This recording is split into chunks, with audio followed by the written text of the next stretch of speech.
નમસ્કાર દર્શક મિત્રો, દિલોક સત્તા શોમાં આપનું સ્વાગત છે. અમેરિકન પ્રેસિડેન્ટ ડોનાલ્ડ ટ્રમ્પ હંમેશા સમાચારોમાં છવાયેલા રહે છે. જેમ કે હાલમાં જ ફરી એકવાર માઉન્ટ રશમોર પર ડોનાલ્ડ ટ્રમ્પનો ચહેરો લગાવવાની જે માંગ ઉઠી છે તેના કારણે તેઓ ફરી એકવાર ચર્ચામાં આવ્યા છે.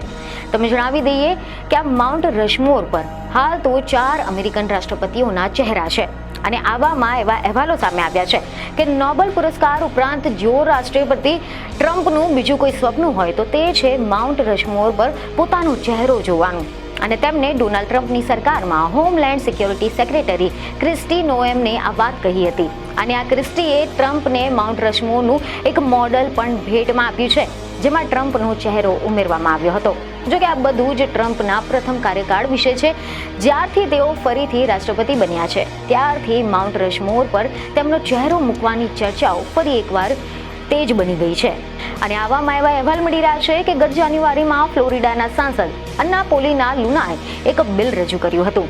ગૃહ વિભાગે ટ્રમ્પનો ચહેરો માઉન્ટ રશમોર પર કોતરવો જોઈએ કારણ કે તે તેના લાયક છે. જો કે આ બિલ પર હજુ સુધી કોઈ પણ નિર્ણય લેવામાં નથી આવ્યો. પરંતુ હવે પ્રશ્ન એ થઈ રહ્યો છે કે શું ટ્રમ્પનો ચહેરો અમેરિકાના આ 4 મહાન રાષ્ટ્રપતિઓની સાથે માઉન્ટ રશમોર પર લગાવી શકાય છે? શું ત્યાં તેમના માટે કોઈ સ્થાન છે? આ અંગે નિષ્ણાંતોનું શું કહેવું છે? તો સૌ પ્રથમ તો તમને આ માઉન્ટ રશમોર વિશે કેટલીક જાણકારી આપીશું. કહેવા લેવા મળી રહ્યા છે કે અમેરિકાના સાઉથ ડાકોટા રાજ્યના બ્લેક હિલ્સ ક્ષેત્રમાં બનેલું એક સ્મારક છે. અહીંયાના મોટા ગ્રેનાઇટ ખડકો પર 4 યુએસ રાષ્ટ્રપતિ George Washington, Thomas જેફરસન, Theodore Roosevelt અને અબ્રાહમ લિંકનના ચહેરા કોતરવામાં આવ્યા છે. અને આ સ્મારકને લોકશાહીનું મંદિર ગણવામાં આવે છે. માઉન્ટ રશમોર અમેરિકાના લોકશાહીના ઇતિહાસ અને અદ્ભુત કલાકૃતિઓનું એક અદ્ભુત ઉદાહરણ છે.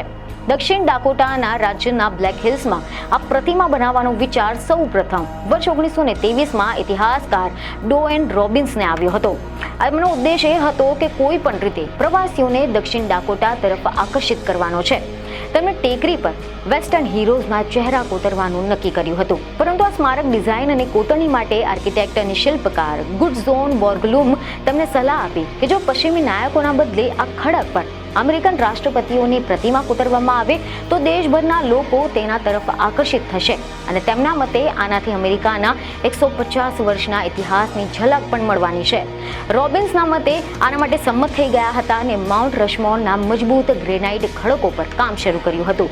અને જે 4 નેતાઓએ દેશની સ્થાપના, વિકાસ અને એકતામાં ઘણું બધું યોગદાન આપ્યું તેમનું આના ઉપર ચહેરો કોતરવામાં આવ્યો હતો.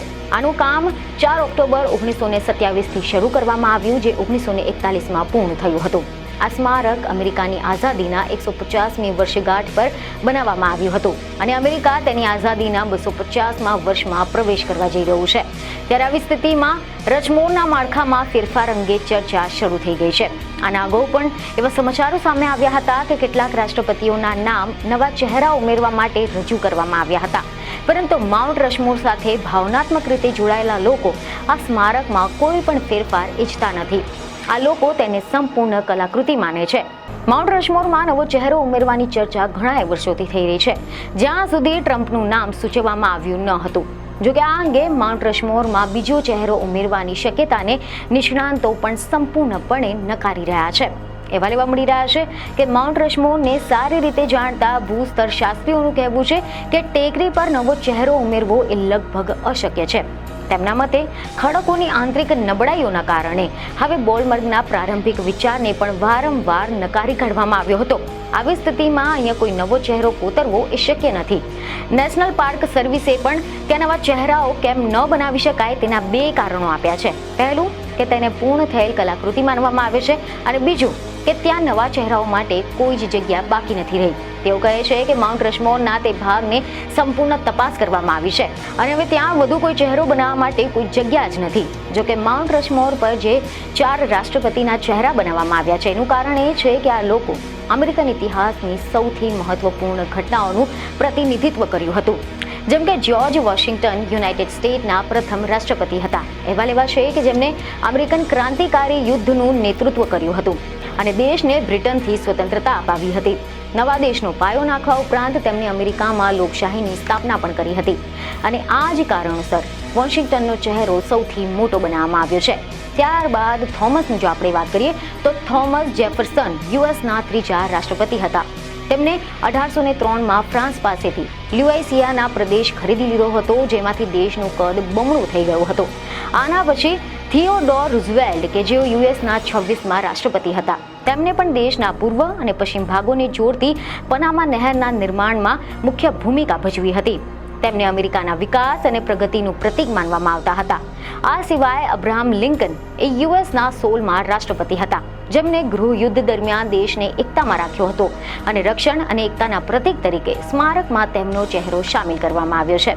અને આમ આ 4 નેતાઓએ કે જેઓએ અમેરિકન ઇતિહાસની સૌથી મહત્વપૂર્ણ ઘટનાઓનું પ્રતિનિધિત્વ કર્યું હતું, તેમના ચહેરાઓ આ કોતરવામાં આવ્યા છે. અને હવે જ્યારે ડોનાલ્ડ ટ્રમ્પ અમેરિકાનું બીજી વખત સુકાન સંભાળ્યું છે, ત્યારે આ સુકાન સંભાળતા જ ફરી એકવાર આ માઉન્ટ પર તેમનો ચહેરો કોતરવાની માંગ ઉઠી છે. તો આગામી સમયમાં શું થશે તે જોવાનું રહ્યું.